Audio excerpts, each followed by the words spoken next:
या कुक्षि विवरे कृत्वा स्वयं रक्षति सर्वतः नमामि जननीं देवीं परां प्रकृतिरूपिणीं कृच्छेण महता देव्या धारितोऽहं यथोदरे तत्प्रसादात् जगद्दृष्टं मातर्नित्यं नमोऽस्तु ते पृथिव्या यानि तीर्थानि सागरादीनि सर्वतः వసంతి యత్ర తాం నౌమి మాతరం భూతిహేతవే.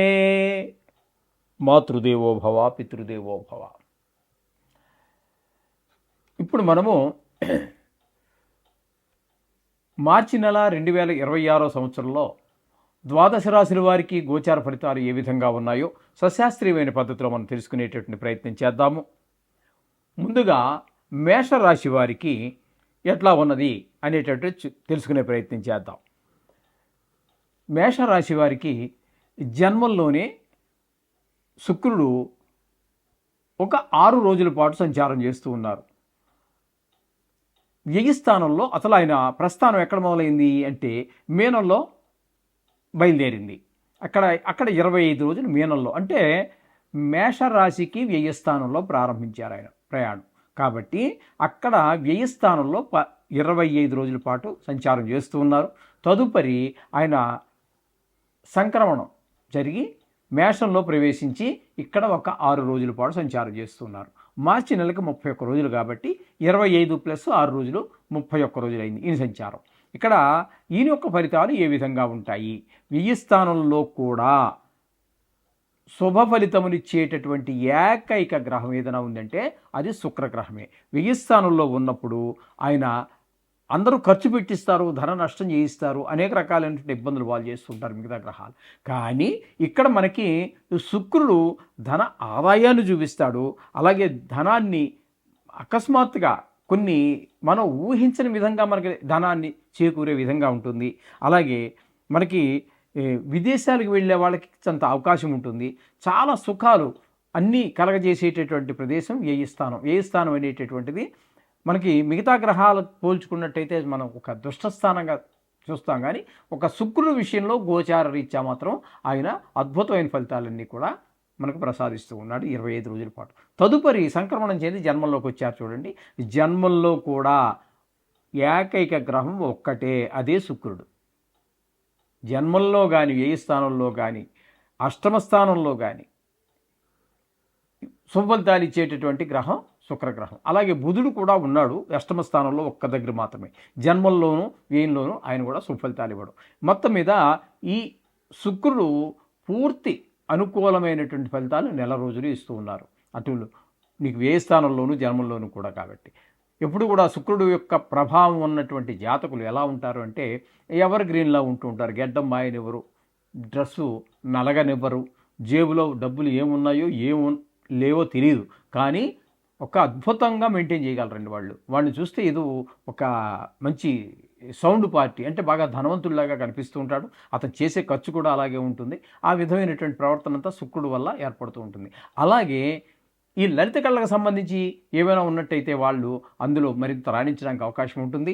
వాళ్ళు ఇప్పుడు 2 స్థానాలు ఇలా యోగస్థానమే అవుతున్నాయి, యోగిస్తున్నాడు. కాబట్టి మీరు షేర్ మార్కెట్లో పెట్టుబడి పెట్టేవారికి అనుకూలము, సినిమాల్లో వాటిల్లో ఉండేటటువంటి వారికి అనుకూలమైన ఫలితాలు ఇస్తాడు.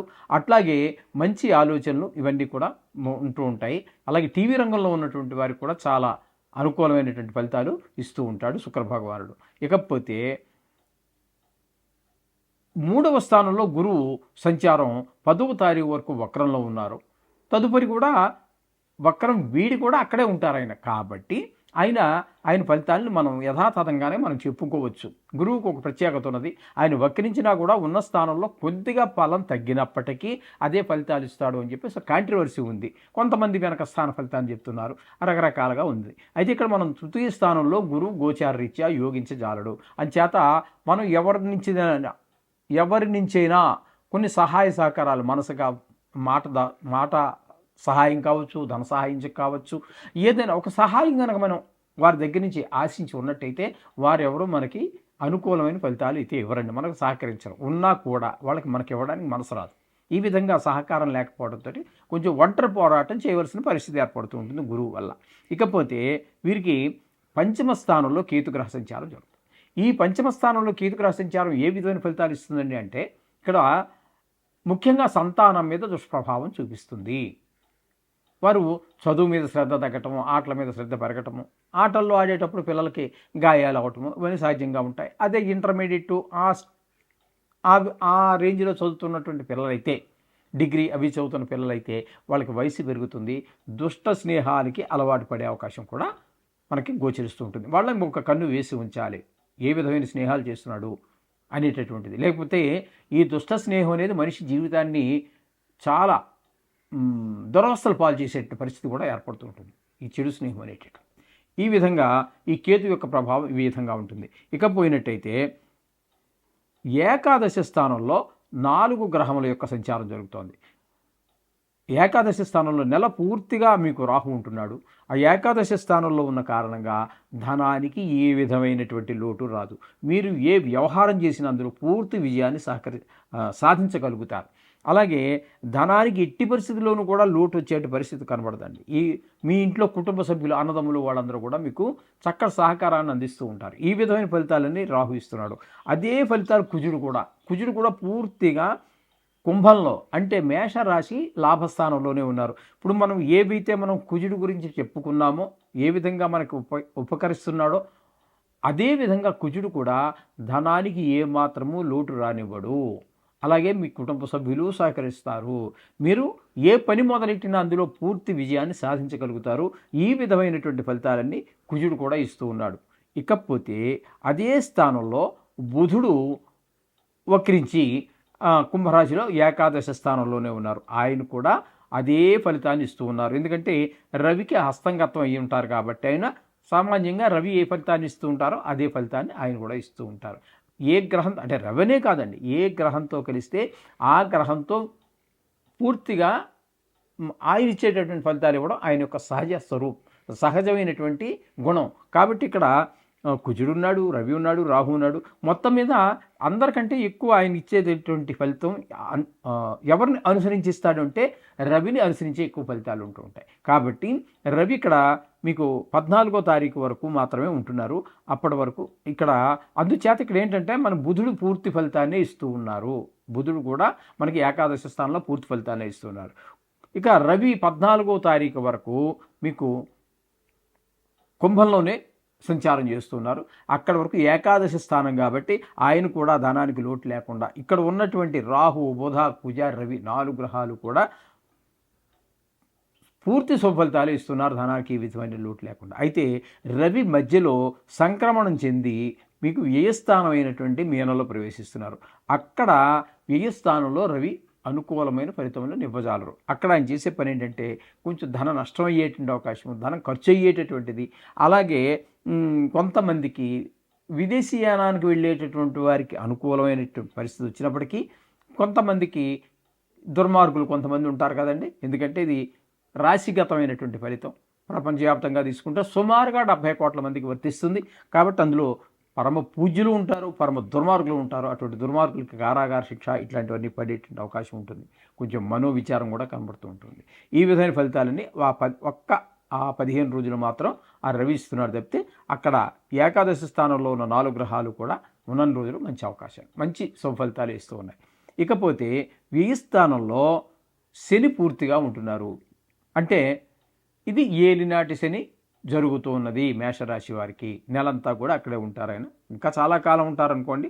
మనం చెప్పుకుంటున్నాం మార్చి నెల ఫలితాలు కాబట్టి అక్కడే ఉంటారు. వ్యయ స్థానంలో ఆయన ఉన్నప్పుడు ధన నష్టము, ధన వ్యయము, ధన నష్టానికి ధన వ్యయానికి చాలా తేడా ఉంటుంది. ఇదివరకు కూడా చాలాసార్లు చెప్పుకున్నాం. శత్రు భయము, అలాగే మనోవిచారము, కొంతమందికి కలతర నష్టము, కారాగార శిక్షలు ఇట్లాంటివన్నీ పడేటువంటి అవకాశం శని భగవాన్ యొక్క సంచారం వల్ల కనపడుతుంది. అలాగే ఇక మనం చెప్పుకున్నాం కదండి ఆల్రెడీ శుక్రుడు 25 రోజులు ఇక్కడ ఏ స్థానంలో ఉన్నప్పుడు మొదటే చెప్పుకోవడం జరిగింది. అది ఆయన 25 రోజులు ఏ స్థానంలో ఉన్నప్పుడు కూడా చాలా చక్కటి ఫలితాలు ఇస్తున్నారు. ఈ రవి మాత్రం కొంచెం ప్రతికూలమైన ఫలితాలే ఇస్తారు ఏ స్థానంలో ఉండగా. ఈ విధమైన ఫలితాలన్నీ కూడా మనము మేషరాశి వారికి చెప్పుకోవలసి ఉంటుంది. అయితే మొత్తంగా వీరికి చెప్పాలి అన్నట్టయితే శుక్రుడు పూర్తి అనుకూలంగా ఉన్నారు.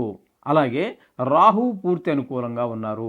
శుక్రుడు, రాహువు, రవి పాక్షికంగా కుజుడు పూర్తిగా అంటే 4.5 గ్రహాలు మీకు అనుకూలమైనటువంటి 4 గ్రహాలు పైమాటే మీకు అనుకూలం ఉన్నది కాబట్టి ఒక రకం కాదు బాగానే ఉన్నది అని చెప్పుకోవచ్చు మనకి వీరికి. ఈ విధంగా ఈ మేషరాశి వారికి మంచి ఫలితాలు వచ్చేటువంటి అవకాశం ఉన్నది. అయితే కొన్ని గ్రహాలు ప్రతికూలంగా ఉంటాయి.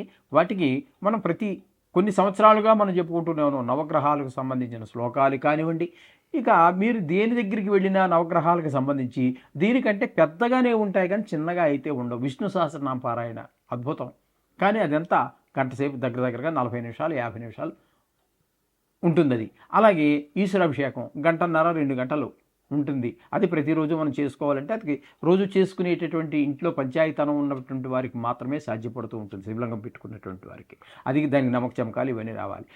మీకు వచ్చినా రాకపోయినా, విద్యావంతులు కాకపోయినా కూడా మీకు అన్నిటికీ కూడా ఈ నవగ్రహ మంత్రాలు చాలా సూక్ష్మంగా మనకి సత్ఫలితాన్ని ఇచ్చేటువంటి అవకాశం ఉన్నది. కాబట్టి నవగ్రహాలు పూజించండి, సర్వశుభాలు పొందండి.